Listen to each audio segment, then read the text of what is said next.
Wilson looking to drive, blows by his man. Right hand layup, good. Hand to Adams. Here's a lob. There's the slam. Brady Dick on the throwdown.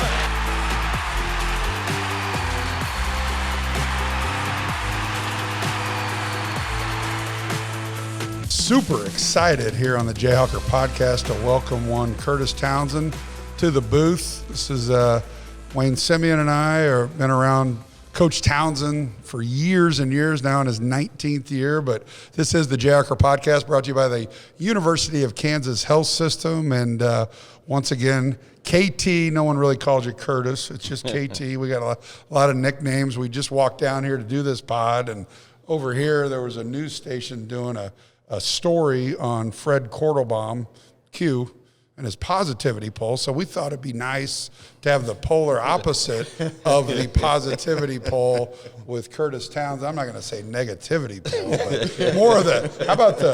How about the realistic poll? The realistic poll, unfiltered, real, raw, unfiltered. If there's one thing that this cat does is he's very real. He's very blunt. He's been around a long time. There's no nonsense. He's going to tell you what's on his mind, and that's what we love about him. And most of the time, it's hilarious. If it's not directed at you, it's hilarious. But if it's coming right at you, it cuts you deep. Not everybody thinks it's funny, especially the person I'm talking about. Wayne and I like it. I think you're hilarious. You and I get along well because we're both sarcastic, yes. Pretty blunt, and but welcome to the show, KT. I really appreciate all that you do for us, for this team, for this school. And we were just talking before the show. You came here in Bill's second year, so you've been a part of every single one of the 17 titles. Yeah, yep. I took Coach Roberts' place. He got the head job at St. John's, and I was fortunate enough for a coach to call me and even consider me. Told him I'd walk to Kansas, and been here ever since. And you were at Miami at the time. I was at Miami at the time. I was only there for 1 year, and then the head coach had got fired, so I wasn't sure where I was going to go. And I had a couple options, A&M and UTEP, but Kansas was by far. So was there a prior relationship with Bill, or was this kind of the first time that Bill reached out? First time he reached out to me about a job, but I knew Coach Self and knew of him, his coaching. But then when he got the job at Illinois, I was at Michigan. And so I met Coach Dan and had so much respect for how hard his teams played at Tulsa and how they did at Illinois. So I had met him before, and the most amazing thing was I'd see him at the Final Four, and I'd be with my friends, and I'd go, "Hey, Coach, how you doing?" And he'd go, "Hey, Kurtis, how are you?" And I was like, the guy knows my name. So has he ever been honest with you and told you how many coaches said no before he called you? Yeah, he did. He said, "Yeah, we can't find anybody." 6? And there's a guy that we're trying to recruit. So if you could get him here. No, I'm kidding. Actually, a little bit. We did get a kid I was recruiting and had committed to Miami. C.J. Giles. Oh, C.J. Giles, for sure. Number 33. Yeah. Well, no, obviously, Coach gets a ton of credit for what he's accomplished during his time here, as he should. But a lot of that has to do not with because of only the players that he coaches, but also because of the staff that he's had around him. We get a chance to see you operate in recruiting, in scouting, in player development, so many behind-the-scenes roles that you play. What would you say is your favorite role as an assistant?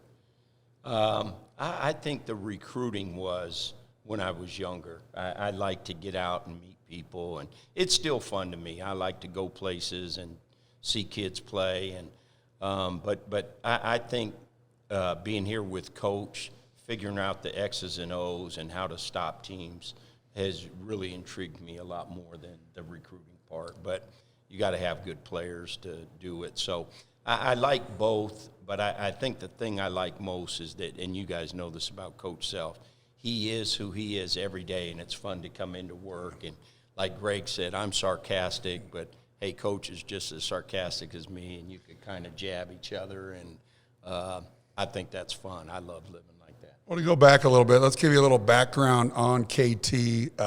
Everybody knows about Bill and everything else, but may not know your story. From Northern California, ended up playing at at Western Kentucky, Yep. star player at Western Kentucky. Your older brother, Raymond, played at UCLA under legendary coach John Wooden. What I want to ask is, you saw the dynasty that John Wooden, what he had his handprint on at UCLA. Kansas isn't gonna win 10 in a row. I'd say it's damn near impossible now. But the 14 Big 12 titles in a row does kind of mimic what they did. Granted, not a national title, but kind of tell the people what it was like, number one, back then, because it wasn't a field of 64. Not everybody got in the NCAA tournament. This is taking nothing away from UCLA, but kind of draw some parallels from what they did to what we've accomplished here.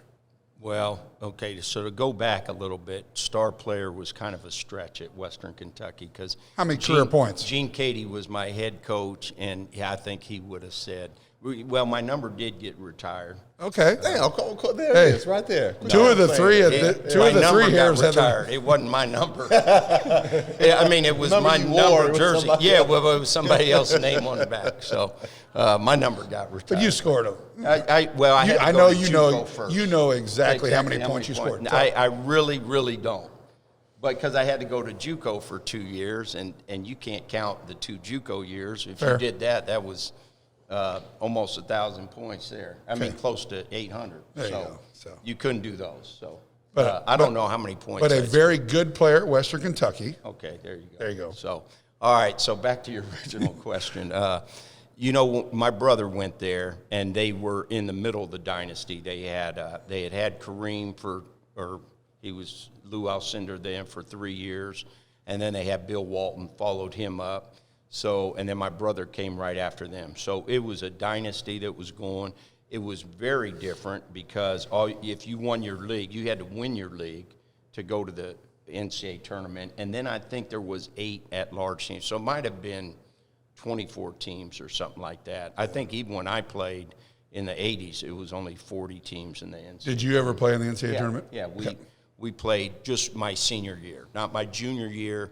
We lost in the championship game of our tournament by 1 on a really terrible, worst call ever in basketball, but should have played 2 years. But anyway. It doesn't sit with you any longer, does it? No, it doesn't bother me at all. I wish I could have played in 2 NCAA tournaments. But anyway, it was much different, and UCLA was dominant, and not taking anything away from Coach Wooden, because my brother absolutely loved him, but they had by far the best players in the country. It was like people nowadays think, oh, Kentucky gets all the best players. This wasn't close. UCLA had the 5 best players in the country. Well, the old joke was, or was a fact, was that the freshman team beat the national champion team. Sure Freshmen did. weren't eligible back then, and they beat the national champion. That's exactly right. Yes. And they so it was way different then. But what he did, you just knew every year. The reason my brother picked there is he knew they were going to win. Right. And they won, like you said, 13 straight. It was called the Pac-8 back then, but Pac-8 titles. And so what Coach did here was, to me, absolutely amazing to win 14 in a row. Because of the way that college basketball works now, more than anything. I mean, it's somewhat equal now, especially even more so when you talk about NIL and the transfer portal. It's anybody with money can be successful. It used to be the Kansas, North Carolina, Duke, Michigan State, but now it's everybody. Yeah, it could be anybody. It's I think the playing field is way more level because of the transfer portal. A kid does good at one school, and he'll go up and play it somewhere that's on TV more. And you're right, the NIL has a lot to do with it. So it's made it a lot harder. So that's why in this era, for what Coach Self has done, and I know I see things through rose-colored glasses because I've worked for him for so long, but I still don't think he gets the flowers he deserves because what he's done, even like nobody's even talking about him for Coach of the Year in our conference, and nothing against it. They're talking about Jerome Tang and they were talking early about the guy at Iowa State. I mean, one year Coach was 17-1 in the conference and didn't get Coach of the Year. I mean, and to me, I think people expect him to do it. That's how good he is. And you know that he doesn't care. At all. He'd probably be mad that I'm saying this about him because he's so humble, and that stuff does not matter to him at all. But me, from the outside looking in, he doesn't get nearly the credit he deserves. Yeah, and I appreciate you saying that, just in comparing those two dynasties together, because what we've created here is a legit dynasty, much in part to what you guys have done. As you're thinking about the 17 conference championships that you've been a part of, and of course the different teams, makeups, player profiles, for you, has there been one that has been more satisfying or maybe more surprising or maybe more enjoyable than another? That's a great question, Wayne. And I'll tell you this, because it's happened now, I think this one is right there. Because we lost 75% of our scoring from last year. If you'd have told me with the guys we had on our roster, you're going to have these guys back, you're going to start a 6-7 center, and you guys are going to win the toughest league I would have gone, oh my God, what are they thinking about? So this every year, both years, I would say the most satisfying years, to answer your question, Wayne, was after the national championships, because even when we came back from that 2008, all we had coming back was Sharon Collins, who was a freshman, going to be a sophomore, and Cole Aldridge. We lost everybody else, and we went and won the league with that group.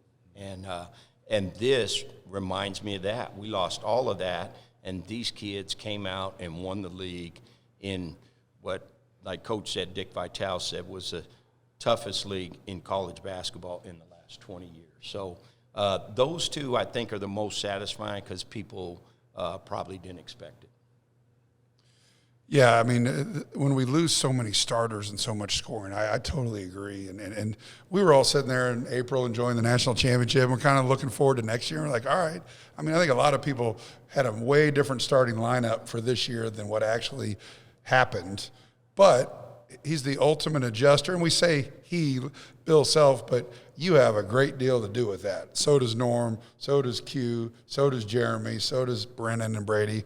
And I thought the senior speeches were so good the other night because Jalen actually rivaled Wayne's marathon of a senior speech, which I'm not making fun of you because, hey, if somebody – Hey, we deserve it. You deserve it. It's our time to shine. Bill's a big proponent of, hey, you got 5 minutes. Like he wants. When has Coach ever took 5 minutes when he's had a mic? Yeah, he needs to look in the mirror. That's exactly right. But, a lot of people hear it. You experience it every day. Talk about Kevin and Jalen, what they said, how much it meant to you. They single you out. They single everybody out. But what Jalen has meant to this program, Bill talked about the other day that he's the most competitive guy ever. Think about that. As you've seen 19 years of studs, what does Jalen do that puts that in Bill's head that he might be the most competitive guy he's ever coached? Well, I think he exceeded Coach Self's expectations of him. And the coach may not say that, but that's what I think. I don't think Coach would have ever thought going into the year that, hey, maybe Jalen could average 18, 19, 20 points a game, be the leading scorer, leading rebounder in the Big 12. I don't think Coach expected that of him, and I think, Jalen coming out and doing that and taking that leadership role like he did this year. And I'm going to be honest, I think Kevin is absolutely one of the biggest, best glue guys that I've ever been around. Yeah. Agreed. We just say, hey, here's how we're guarding this, here's how we're guarding that. And in his mind, he knew so the other team's best players are. He studies the scouting report, so he knows what they're looking for, and he just goes and takes people's balls and blocks shots at key points in the game. And he's not great offensively, but he's been a huge, huge addition for us. A lot of times we talk about adversity and how do you deal with it. Jalen's a great example. I go back to Indianapolis. We lose to USC by 30-plus. Jalen doesn't have a very good game. And at the end of that year, he wasn't playing well, and there was a lot of questions. And he could have just said, you know what, I'm out. I'm going to go to Michigan. But he came back and he fought. He was a good player, but he turned himself into a great player last year. And then it's hard to become the guy after you're not the guy. Even though he led us in scoring along with David McCormick in the national championship game, Jalen then became the guy. He became Ochai. Right. And that's hard to do. You were a great player. You understand when you're the guy, there's a lot more pressure on it. And the adversity that he dealt with, some which was self-inflicted. Mm-hmm. And I thought that he's stepped up, and we've all talked about how he met that adversity and got better as a man, as a leader, and as a player. Well, he's handled it unbelievable. Like you said, some of it was self-inflicted. And I'm going to give Wayne a lot of credit here because Wayne spends so much time that people don't know. Right. Wayne has as much impact in our program as he did when he played. He spends time off the court with these guys, and any time they go through problems, Wayne has – I'm not saying Wayne's gone through the same problems, but he's been there and he's been around it and he knows, and these guys trust him and they could talk to him. Wayne speaks to our guys every night before every game and gives them an unbelievable message, and I probably – take as much out of it as the players. But I think Wayne does a good job getting these kids mentally right, focus, and everybody has a hand in it. But Wayne's a big part of that, and I think Ramsey, our new strength coach, is a huge part of it. Coach Q, we just talked about him.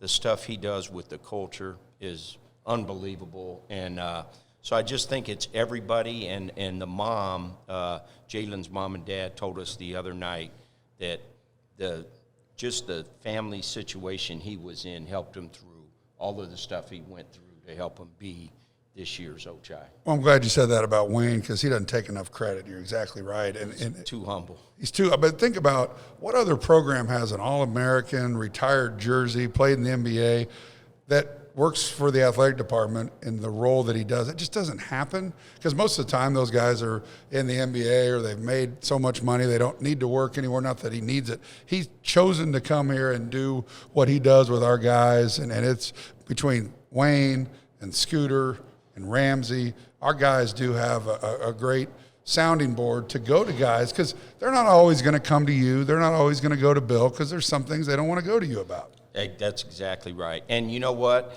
And these guys are getting a lot younger, and I'm really, really old. So when they ask me, hey, how good was Wayne really? Yeah. I just bring him down here and show him his Miami Heat, NBA championship ring. And I said, this guy was a first-rounder. Because I can't find any highlights on YouTube. All that stuff is too old and gray and fuzzy. No, when they look up the YouTube stuff, they say, God, all he did was make a jump shot off the left block over his right shoulder every play. Where's the hezzy? Where's the in and out? No. And I appreciate you guys saying all that. But in thinking about what you were describing, all those people that you were describing there is really a infrastructure around the program of Kansas basketball that helps, sustain and undergird what it's become. I always kind of think about it like, hey, there's certain people that set the table, coach cooks the meal, and then there's another people that, kind of help do the dishes. There's a lot of folks, a big family involved. Talk to us about the importance of continuity and what that's played in Kansas basketball. You've been here, 17 years. Longer than that. You've 19. been here 19 years. Yeah. Norm's got decades. Joe Dooley's been here. Greg and I have been around. Scoot, Hootie was here for a long time. How has that really helped, this program? I think continuity always helps, and Coach is familiar with us, after you've been here a while. But he knows we need new blood, too. So we got Jeremy Case and Brennan and Brady in there as kind of the younger guys, and Ramsey now as a strength coach. And even our compliance, like you said, it's a system. They really help the guys out when they get here and with you. So I think the continuity is great. I think it gives Coach a sense of he could go away or not be in the office and know we're going to do things like he's wanted for all those years. And to me, I've had a chance and interviewed for head coaching jobs over the years, and I honestly mean this. Some of those head coaching jobs weren't better than being the assistant coach here. Wow. So it's and my ego isn't that big that if I never coached again, that I would say, hey, I wasn't a head coach in college. You know, I did it in high school, and I loved being a head coach and calling your own shots. But I think I really, really like winning and being part of something like Greg said, that when we look back in time, 20 years from now, God willing, this will be a time when people say, remember when Kansas won like 17 out of 20? Because, and I say that all the time, I use that same statement all the time, they're going to look back and be like, no one's ever come close. And then the next 20 years, or like when you see NBA highlights and they talk about a guy scoring 30 points in a row for like 45 games, but first place is Wilt Chamberlain at like 150. Like he averaged like 40. I mean, some of those records are, you look back and you're like, how the hell did he do that? And that's what I think they'll do with Kansas, because the only other one that's close, and it's not a Power 5, it's Gonzaga, is now won 11 straight. Yes. And they could eclipse it, but I just don't know. And I guess I'm kind of bemoaning the West Coast Conference because it's not. But that's the question. What would Gonzaga do in the Big 12? Yeah. And again, it's not a knock on them, but to what you said earlier, what Dick Vitale said, and Bill's repeated it. Do you think you've been around a long time? Do you think this year's Big 12 is the best conference that you've seen from 1 to 10 in your 19 years here? Yes. Yes, no doubt. Just because there's really no bottom. If you look at it right now, Oklahoma's in 10th place. Well, they beat arguably the number one team in the country by 32 points. Yes. And albeit, Alabama might have had some stuff going on that, they weren't focused, but that speaks volumes to, our thing. West Virginia is a really, really good basketball team.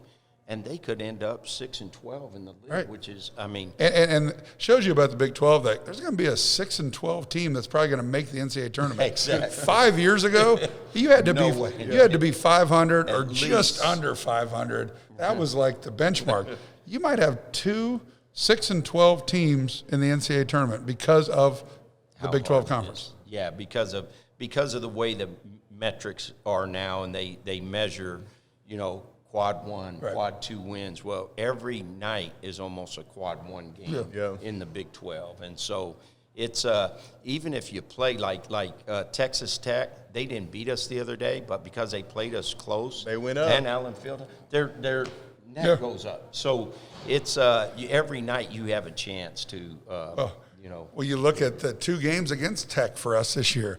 Both were 1-point games with under a minute to go. Yes. Both of them. And we won them both. We won close games. They've lost close games, but that's why the West Virginias and Texas Tech should be in the NCAA tournament. Well, because they'll be as good as 40 of the they'll be in the top 40 if you have 68 teams. Right. They would definitely be in there. So it is definitely a tough conference. Hey, so one of your kind of secret roles that you've developed over the years is somehow you've fallen into the role or responsibility of being the guy that when coach starts to really, really get after an official, I always see Coach KT getting in there. Now, sometimes it's a little bit too late. Maybe coach will get one. He's got two. He's got 2. He's got maybe 2 or 3 this year. At least 2, maybe 3. I think he's got 4. He's got 4. Damn, 4. Okay, that might be a record. 5. I think he might have 5. That might be a record in terms of the most he's gotten. It's the most I can think of. Yeah. But as you see things starting to brew, the way the game's going, his temperature, his emotion, how he when do you activate, okay, man, I need to be the guy that steps in to make sure coach doesn't get one, or do you just, man, I'm going to let him go because I know he's going to get one whether or not I get there or not? Well, it's one of my favorite things to watch and kind of assess. My wife always says, why are you always talking to the refs? Well, a lot of times I'm getting on them before coach does, but Coach said something funny to me yesterday. We were talking about how many technicals he's got, and he goes, half of the refs don't like me because of you, because you're on them all the time before. So, but I've knock on wood, in my 32 years as coach, I've never got a technical in college. Now, when I was a head coach in high school, I got a couple, but I've never got one because I think they have the hardest job in the world, and I think the Big 12, we have really, really good officials. I've never heard you say that in the locker room after the game. Are you just saying that for the? You thinking John Higgins is listening or something? Well, I actually like John. I like John a lot. No, I really think the officials in the Big 12 are really good, and I think it is a hard job. And it's only gotten it's much more difficult nowadays because of just the speed and the strength and how fast everything is. And is it a blocker or charge? Because I don't even know if it's a blocker or charge. Full speed is so tough. Usually when I go to them, I just go, how was that a block? What did you see? And they tell me. But so the reason I do that with Coach, like the other day against Tech, because he had got one the game before, and I was like, West Virginia, yeah. West Virginia. I said, but this was late in the game, and Coach was talking about, Keith Kimball blew the whistle, and the guy had fell down, and it took away a layup of ours. But Coach called this play we put in, and we ended up getting a dunk on the out of bounds. So I was just over there going, Coach, it worked out better. We got the dunk. We got the dunk, and the crowd was going crazy. And the crowd was already going crazy because we made the basket on the one. I said, so this worked out better, Coach. He goes, KT, I got this. I'm not even talking to him about that. Enough with the positivity is what he's saying. It's enough. Hey, you're the negative guy. Yeah, you're the negative. Get on it. No, so, but usually I just go and make sure he doesn't get another one because God forbid he gets thrown out. That's going to be you. That means it could be Norm. Norm's 4-0 this year. Norm's 4-0. So, we put that right on Norm. But also help our audience to understand that not all technical fouls are just emotional outbursts. Some of them are strategic. Yeah. They're calculated. They're well-timed, whether it's to shift momentum or maybe to infuse our guys to make them feel like, man, we can't get a call, but, man, Coach has got our back. Talk a little bit about how technical fouls at times, there's some strategy behind them. Yeah, some of them are very strategic, and Coach is the best at not getting them late, so I shouldn't even got up and know because I know Coach knows. He usually gets them in the first half and gets on them pretty good. But a lot of them are strategic, and if our guys aren't playing well, it's a way to fire them up, and especially at home, it gets the crowd fired up, to make him think, oh, well, we're not getting any calls. And refs they're all human, and they call a good game, but if that's the case and it's got that emotional and they gave you a T, I do think sometimes they may give you, people go, oh, that's a makeup call. Well, the makeup call is because Coach has jumped on him pretty good. And so that's what I think. He's one of the all-time great lobbyists because we always say it on the air, like when he really gets on somebody, I'm like, all right, watch the next 2 or 3 minutes, anything close, they're going to call it. And that's their way of making up. Because you can call, just like football, you can call holding on every play. You can call a foul on every possession on both ends. And he's the master at lobbying. And then you're that great kind of second-tier lobbyer. But before we let you go, let's talk about the rest of the season. We just were assured of an outright Big 12 championship with the Texas loss the other day at TCU. That in itself is crazy to win this game, to win this league outright, hopefully at 14-4 as we get ready to go to Austin. But let's talk about the remaining game, the Big 12 tournament, and the ultimate goal of this team. Well, at the start of the year, we always talk about once we get into league, hey, what do you think will win it? Coaches give different things, and we were all thinking, the way the league is, 13-5 would probably win the league, at least get a share of it. And Dooley even said, I think 12-6 may win it. And so it means a lot that we're able to win it outright. But I think if we could go down to Texas this week, play with a free mind, play in a tough environment. Never been in there before, but I heard it's great. Yeah. And it'll be, nationally televised. It'll be big time. I think if we could win that game, I think we'd have a chance at maybe being a number 1 overall seed, which is something good to play for because you could play, right here in Kansas City, maybe in the 2 games, which would be, essentially a home game. Comfortable. Great. Yeah.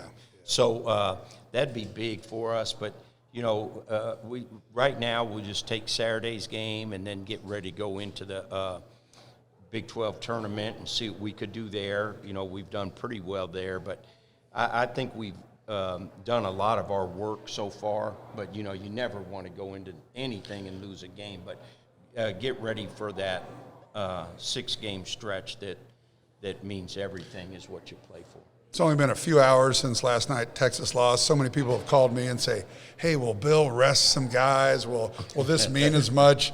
Please tell everyone that this game is – you just did. But please tell everyone, number one, we don't really have the depth to do that, but you're all hands on deck for Saturday. Oh, yeah. No, this isn't the NBA where we're going to – no offense, Wayne. You played in the NBA. Load management. Yeah, this isn't load management. You're going to rest the guys so that you could play good in the playoffs.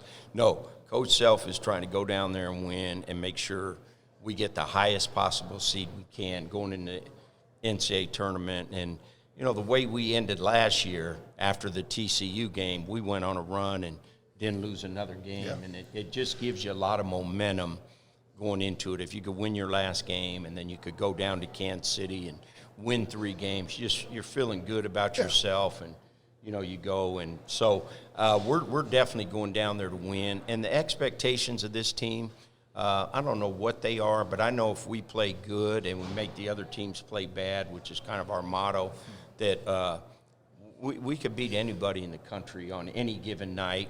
But on the same hand, if we don't play with energy and we're not, we could get beat any night. And the tournament is, you lose one game and you go home. So the stakes are really high. Well, as we let you go, we're going to have the call of the week, and I want you to describe the play as Wayne takes us to break. But Kevin McCullough, 34 seconds on the clock, loose ball, just wanted it more, right? He wanted it more, and like I said, Kevin has made some of the biggest plays of the year for us. And I talked to him last night, and I said, man, how about that, dude? You made the game winner. It was your 1,000th point in college basketball, and you did it against your old team. And he just said, senior night. On senior night. With your mom and dad in mom the and dad sister there, last there. game you're ever Storybook. playing here. He told me, he said, I can't tell you how incredible it was. And then I thanked him for coming here because I was one that, tried to get him. But although Jalen kind of recruited him harder than any of us and knew we needed him. Yeah. But, I talked to him last night, and he got a little emotional saying it's the best decision he ever made in his life, and thanks for letting him be a part of it. And it was such a momentous play right there by a tremendous young man. And undoubtedly it's going to take more plays like that to help us defend this title and to have a great showing in March. So let's relive it. Let's enjoy it. The Call of the Week brought to you by the Kansas City Barbecue Store. Rebound on the deck, a scrum for the ball. Tech has it, lost it. McCullough saves the day. He laid it up and in. Wow. The former Red Raider comes through when it matters most. He got the steal and the deuce. KU goes up 3. Timeout, Texas Tech. And that was your Call of the Week, brought to you by the Kansas City Barbecue Store. Shop for all your spices and rubs, barbecue supplies at kansascitybarbecuestore.com or stop by their location, see Dan. I'm a barbecue guy. You a barbecue guy? Look at me. Okay, yeah, of course. And so you guys can swing by there for all your barbecue needs. And even if you're like me, step your patio game up this spring. Check out the Gosney Pizza Dome oven. I got 5 kids. They love pizza. I love pizza. So I might switch it up a little bit from, the Traeger to the Blackstone. I'm going to check out this Gosney Pizza Oven Dome and get after it. That's sold exclusively at the Kansas City Barbecue Store. So I'm trying, versatile player. I'm looking to kind of expand my versatility on the patio grilling. Yeah, I'm pretty basic, but I'd like to get more out there, so I think I'm going to head over there as well. Great sponsor of the Jayhawker Podcast. It was late, and one of my patients was having trouble sleeping. He was feeling uneasy, he told me. I asked him, is there anything I can do to help? I'm pretty sure he's the only patient ever to ask me to dance at 2 a.m. But sometimes, being the best nurse I can be is just being the best person I can be. Hey, Jayhawk fans, this is Greg Gurley here on the Jayhawker Podcast. I want to tell you about the President Hotel. Downtown Kansas City, just steps away from the Power and Light District and the T-Mobile Center. It will be the official hotel of the Kansas Jayhawks this year for the Big 12 tournament and all things Kansas City whenever the Jayhawks are in town. Philip Stranad, the GM down there, does an unbelievable job. Give them a call at 816-221-9490. Book their stay and play package, breakfast for two, parking for one vehicle, and a welcome gift. It's my favorite place. I stay there all the time. So does Wayne. Fully renovated hotel. The drum room is fantastic. Go down there for my favorite, a Manhattan on the rocks with a little bullet rye. But the President Hotel, the official hotel of the Jayhawker Podcast. So I just had Kurtis Townsend on. Fantastic. Got in depth with kind of his background, Northern California, no Kansas ties at all, but he calls Kansas home. Yeah. If you ask him, of all the places he's been, I guarantee you this has been his favorite place. And why wouldn't it be? 17 league titles, 2 national championships, 4 Final Fours, really close many, many other times. There hasn't been a better program in the last 20 years than right here. That's why we're the all-time winningest program. And you and I were talking in the office the other day. We all got friends from other schools that were enjoying their success in January. And what did you and I both tell them? Even though we didn't even talk about it, we're like, hey, it's kind of a long season. Easy. We know it's new to you guys. It's Just January 20th. Season's not over till March 4th, so let's pump the brakes, or not. You guys do what you want. This isn't our first rodeo.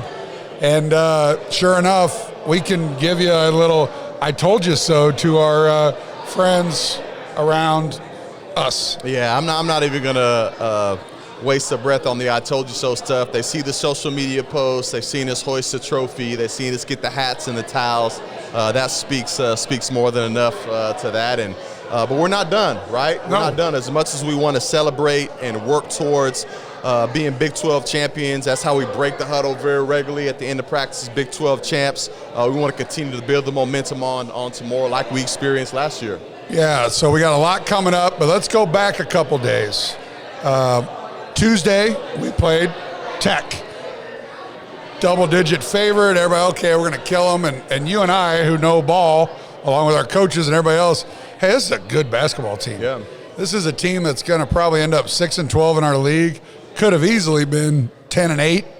Have beaten some of the top-tier teams in the league throughout the season. We're really hot coming out. Played us to a one-possession game earlier in the conference play. And played us to another one-possession game Tuesday night. It took well coached. Very well coached. So that game went as you and I thought it, but thought we might have won by more. But, you know, the last 2 games, West Virginia and Tech, we'd get like that 8-point cushion, and then we'd give up a 3, and we'd turn it over, and they get a layup, and it go from 8 to 3 like that several times. And so using that, we should let that sit in our craw a little bit, because that's going to happen again. That's going to happen Saturday. It's going to happen in the Big 12 tournament. It for sure is going to happen in the NCAA tournament. And you and I talked about this last week. We got to be careful that we just rely on flipping that switch, because there's going to come a time when you can't flip the switch and you're like, God, I wish we would have played a little harder earlier. How easy is that to convey to the guys? I think it's easy with Kevin and Jalen. It's harder with the amount of new guys that we have. Yeah, I think you're exactly right. And, you know, we had the luxury on that game Tuesday to know that we're guaranteed another game after that could solidify a conference championship. But now once we get into March, you're entering into that territory where it's win or go home. Right. And being casual or allowing a team to hang around longer than they're supposed to in this stage of the season can break your heart. Right. All right, can have tears rolling down your cheeks. I know all too well from that as a player. And so hopefully the guys in these last 2 games will have more of a sense of urgency, a sense of pride to make sure that they can, you know, extend leads when they need to and shut the door on teams that are trying to hang around. And I was actually really surprised because it felt like Texas Tech was one of the few teams that actually dared us to shoot. All right, they were playing drop coverage a ton, really trying to guard or protect the paint. Juan wasn't able to get into the paint. We gave up very few short roll lobs. KJ Adams a little bit ineffective kind of in his area where he usually is. And they allowed us to shoot threes. Grady Dick took probably more threes than he had all season. Probably open threes. Jalen Wilson, those guys. And we just didn't quite make shots like we needed to. And will that be a blueprint for teams that we play in this next week or two to pack the middle, take away our penetration and pitch, take away our rim runs, and make us shoot threes, because we're a good three-point shooting team, but that's not Kevin's game. That's part of Jalen's game. It's for sure Grady Dick's game. DeJuan's a reluctant three-point shooter, so really... But was our best three-point shooter on Tuesday, surprisingly. And it's no longer Christian and Ochai and Remy, and, you know, you're going to have to play the kind of game that the other team dictates. You want to take what you can, but at some point, they're going to force us to beat them from the outside, and we can't afford a 3 for 23 or 5 for 30. But, again, that's the way – the reason that our guys were open beyond the arc is because that's what Tech wanted. Yeah, and you know, I'd be surprised if that wasn't something that was at least hinted at moving forward, maybe for a half, maybe a little bit longer. And I'm not an analytics guy, but to give a plug to another one of our tremendous assistant coaches, Joe Dooley, who's he's more of a gut feeling guy, but he's aware of all the analytics out there. And just by law of numbers and averages, for the totality of the conference season, we do the majority of our scoring in the paint. When the ball's side to side, dribble drives and things like that. So if you want to play the law of averages, saying, hey, if we're going to give up points to Kansas, where are we going to make them beat us? It's going to be behind the three-point line. Now, Grady can turn into a flamethrower at any time, but you know what? It'll be nice to see what happens when the pressure of March kind of encroaches in on a freshman's mentality, and to see how he responds in that. You're playing in neutral sites, gyms that you haven't been in, like in Allen Fieldhouse, where you've gotten up thousands of practice reps, or maybe played in that building multiple times during your conference stretch in your career. We're going to be entering some buildings that, man, we might not have played in before, and maybe that could affect shooting. Yeah, but the good thing with what you just said is the Big 12's a gauntlet. It's tough. I get it. Everybody knows where our guys are going to be better than where our guys think they should be. But when you get into the tournament, you get a couple days to prepare for Kansas. And then when you win a game, you get 1 day to prepare. So Bill's playbook starts to work more. You get more open looks. You get more lanes to the basket. And so that's where the Big 12's, to win it, number one, is crazy. To win it the way we won it was crazy. But I look forward to so many things working in March when you just don't have time to cover everything. You really don't. And we'll get more lobs. Our baseline out of bounds package will be that much better. Because right now, Texas Tech, we run chin or nose or thigh, and the Tech bench is saying, hey, he's going to go here, here, and here. That doesn't happen come NCAA tournament. Yeah, no, it's true. It's true. Hey, I want to ask you about senior night.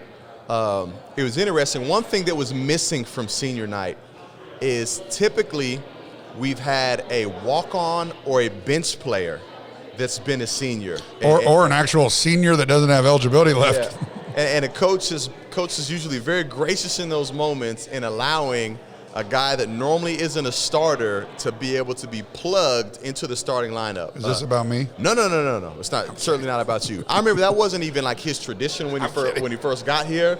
I remember my junior season, he was like, hey, I heard you guys do this thing where you let the senior actually start. I've never done that before. Yes. Like, are you okay coming off the bench? So like, hey, no, it's great. It's what we do here. But we didn't actually have to deal with that for the first time since I can remember.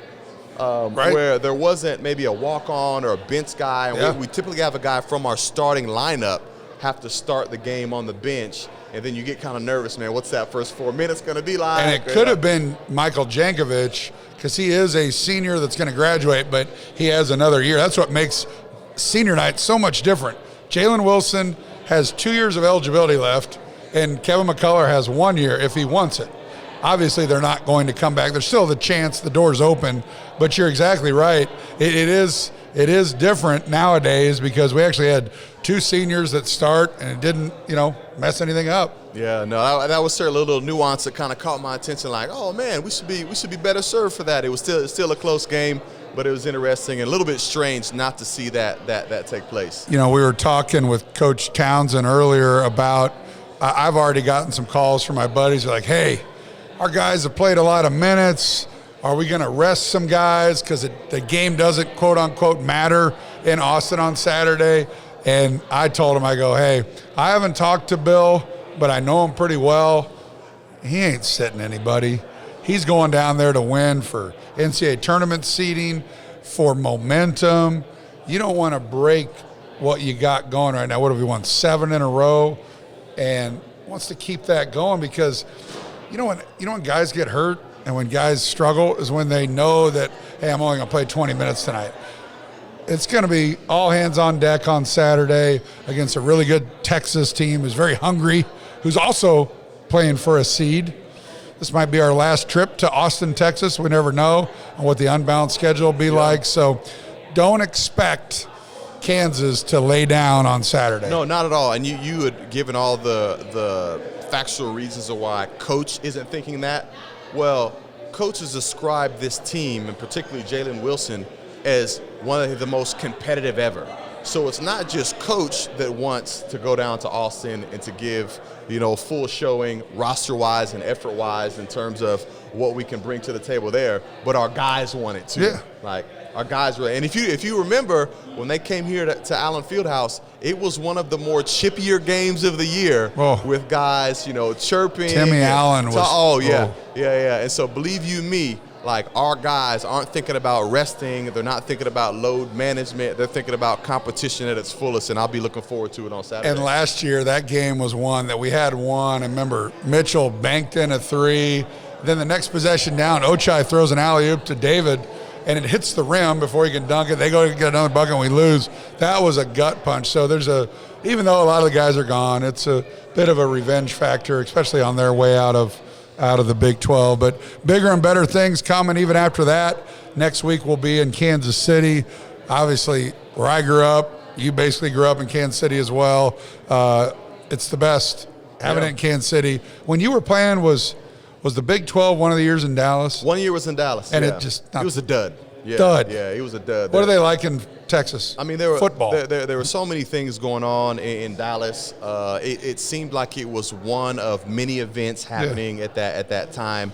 The thing that I appreciate about Kansas City, and this doesn't have to do with the proximity, is that it takes over the city. Yeah. And you piggyback that with the MIAA tournament that's going on, with the NAIA national tournament that's going on, with the women's conference basketball tournament that's happening at Municipal.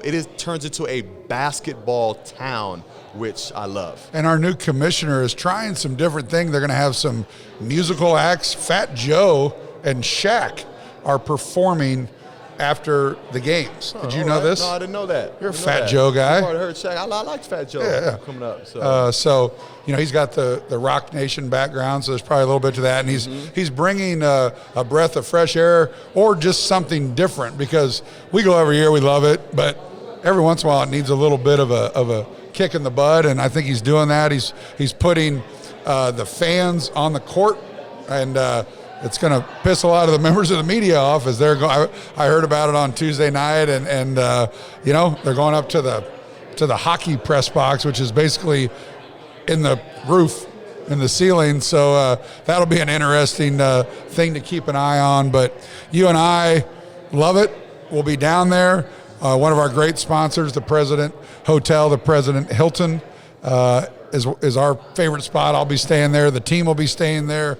So the drum room is always a nice little break from the hustle and bustle of the Big 12. You go down there, nice little cozy bar. Especially if the weather gets going a little, you never really weather sure gets a little chilly. 60, 40, 20, you never know where it's at. Cozy's a good way to talk about the drum room, and they have some some nice selections of brown water that you and I both enjoy. Well, you mentioned a breath of fresh air, and then also everything that's going to be happening in Kansas City at the Big 12 tournament, including the women's team. And, man, we'd be remiss not to mention the nice little bounce back that they're on, beating two teams that were ahead of them in the Big 12 standings, knocking off Oklahoma State last Sunday. Great crowd. One of the hottest teams in the league. It was a really good atmosphere. Had the band out. The halftime was awesome, and that was a fun game. And then they back it up on Wednesday. Yeah, on Wednesday against the top 25 ranked team. Top 25 team, Iowa State, who has been a pill to compete against for years in this league, and of course on their senior night. And so it's awesome to be able to go out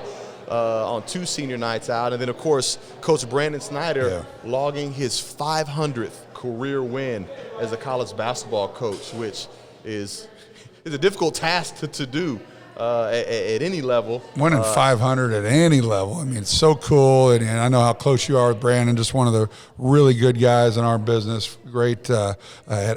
Had a really good start to the year, and they hit a lull. Yeah, very much like the men did. We talked about adversity with Jalen Wilson, and it's all, adversity is only what you make of it, how you rebound from it. And the girls, they got healthy. Mm-hmm. Yeah. There was definitely some health issues, but they got healthy, and they knew they had to win these games. And they dealt with that adversity by being positive and knocking off two 20-win teams. Yeah, and just like the last couple of games for our men's team have championship implications, have seeding implications. This has seeding implications for the women's program as well. Is there any doubt they're in the NCAA tournament? I think the win against Iowa State is pretty much going to solidify them in that. When you couple that with Arizona. Yes, but they still have to play at TCU on Saturday, and I think at least one more win in Kansas City would strengthen that resume. And I looked up the standings. That should be on the road. It should be, I think they're 7-18 or something like that. Yeah, so only one win in the conference so far, but their head coach just announced that she's going to resign, and that's going to be her last kind of coaching stint that she's going to have. And so you and I both know that narratives like that can kind of be hey, let's win one for the Gipper and rah-rah, we're playing free and open. And so don't let their record fool you. Still a lot to play for, and hopefully they'll finish out the regular conference strong and get into Kansas City with some momentum. And also, if you guys are down in the Power and Light area, obviously seeing the men and, the schedules will be staggered. Man, one of my favorite venues in all of sports, Municipal Auditorium, like how much character and just – hosted more Final Fours than any arena in the country. It's incredible. It's not, shiny with new lights and everything, but that's going to be where our women's team is playing. So don't forget to consider what their schedule's looking like and hustle on over there and get a chance to support Brandon in women's basketball. Yeah, 500th victory. Really, really impressive, and so happy for Brandon and what he and his girls have accomplished. Football just started spring ball a couple days ago, and talking to Coach, they haven't gone full pads yet, but for the first time in a long time, a full complement of scholarship players. Got 85. I think he told me there's something like 118 or 120 guys out for football. I mean, and there's going to be some attrition and all that, but those numbers are great. People want to be a part. Guys want to be a part of this, and that shows in the numbers. And Coach Leipold and his staff, we were just talking to Kurtis about Bill's success and the continuity of his staff. Kurt's been with him for 19 years. Norm Roberts has been with him off and on for decades at a time. Joe Dooley, who's now back. Brett and Brady have been around forever. Q's been around forever. And then Jeremy Case is kind of the newbie, but he played for Bill, and now he's a full-time assistant. So the continuity of I think I know we retained all 9 or 10 assistant coaches in football. Credit to our administrative staff for locking them up, locking Lance up, and the whole staff. It wasn't just Lance. You can go out and get a great head coach, but if the staff, you have a different coordinator every year, it's an entirely different deal. It's a big-time setback. So continuity, longevity is so important, and we've got that now with Bill Self, with Lance Leipold, with Brandon. As you look around all of our sports, Stanley Redwine, Jamie Bermel, Ray Bouchard, we've had longevity and continuity with our coaches. Yeah, it's certainly going to serve all of our programs well. And then also those football guys are pretty excited to get spring ball started off with the big rollout and the announcement of some facility upgrades, which is a precursor to that overall renovation of David Booth Memorial Stadium that we're going to see here coming out, but to get the weight rooms going again and get the lockers going again. And going again is going again now. Mm-hmm. Like, it's going to be done in July, which was a big part of Lance re-upping. Was like, I want to see – we've been talking about it for a long time. I've been here now 12 years, and we've been talking about football renovations for a long, long time. But the stars finally aligned, a great season, renewed interest, great crowds, 3 straight sellouts. And so Travis and his staff upstairs did an amazing job, and they had a really cool announcement on Monday over at the Anderson Strength Complex, and everything's getting a once-over, a makeover, going to add square footage. The locker room and the weight room is going to be up with the times, even though when that was built, that was state-of-the-art. Yeah. State-of-the-art. That was 15, 16 years ago. And as we talked with Coach Leipold a few weeks ago, staffs have blossomed in numbers and quantity. You have analysts, and you have recruiting coordinators, and you have recruiting staff, and you have a much bigger video operation. I mean, it's grown by 20 plus, so you need to have a place to house them. And food is a very important piece of it, so kitchens and whatnot. So it's a big deal, and it's a step that proves to our fans that Travis and Lance and everybody involved are committed to making this into a consistent winner. Good stuff and growth all around. We got Saturday in Austin. Big game, not as big as it could have been, but as we discussed, still a very big game. You get then a few days off, and you hopefully go and play in something that you only do maybe one time during the year, and that's play 3 days in a row.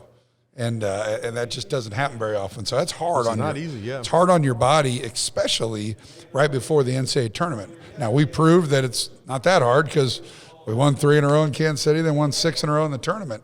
But big-time opportunity down there to solidify. I don't think there's any question that we're a 1 seed. It's a question of whether we're the overall 1 seed. And the key to that is when you are the overall 1 seed, you get to pick your regional site. And for us, that would be Kansas City. If it's Houston, we were talking in the office the other day, they'll probably choose Kansas City. You got Kansas City, Louisville, Vegas, and New York. And I guess it would probably be Kansas City, and they might do that just to keep us out of Kansas City. Who knows? You have that power. And if they win on Saturday and then win their tournament, I don't know if we'll be able to overtake them because I think they only have 2 losses. Is that right? Yeah, 2 losses, but you factor in the quad 1 wins also with that. So we'll see what the committee decides, but certainly got a lot of work left to do. We proved last year that we can go anywhere and win. Fort Worth, Chicago, New Orleans. This year, I don't want to guarantee it, but we're in Des Moines, right? Home game. Now, our fans are great. They'll get up there even though we don't get a whole lot of tickets. Our fans are a resourceful bunch. They will figure it out, and can't remember the name of that arena, but it's downtown Des Moines. A really cool pizza place there that you and I will go to. It's like Foo's Pizza. Hey, I'm about that. On you. Crab Rangoon Pizza. Never had that before. No, because they might be the only ones that offer it. All right, let's tap in. We got Matt Llewellyn out here. Maybe you do a Crab Rangoon Pizza. They have all different kinds. We'll R&D that. Well, let's do the next show. Well, maybe you and I will go get on your pizza oven. Pizza, yeah. Done. See what I did there? I see what you did. See what I did like there? That. But great to have Coach Townsend on. Great as always to be with you, my man. Big weekend, big next week. We're trying to figure out a location as where we'll shoot this next podcast. Maybe down in the Power and Light. I don't know. We dealt with some noise here today. It's no big deal. With Shaq and Fat Joe, maybe. Shaq. Yes. Can you get Shaq on our program here? We'll have to check the budget for that. You guys were teammates? Huh? Yeah. Were you guys teammates? Yeah, we were. Yeah. We were. I was more of his punching bag than his teammate, but yeah. That's saying something. You weren't really anyone's punching bag ever except Shaq and who else? Oh, that's about it. Your dad? Nah. Back when you were little, though, Pops, he got into you, didn't he? Yeah, Big Wayne, Lil Wayne. Wayne Sr., yeah. But A lot of opportunities coming up for all Kansas sports. Men and women will be in Kansas City. We will be there. Jayhawker Podcast brought by the University of Kansas Health System. We got the Hilton President Hotel. We got the Call of the Week sponsor, Kansas City. Barbecue store. Kansas City Barbecue Store. Another fun show. Kurtis Townsend, Wayne Simeon. I am Greg Gurley. Jayhawker Podcast brought to you by the University of Kansas Health System. Rock chalk. Good job, bud.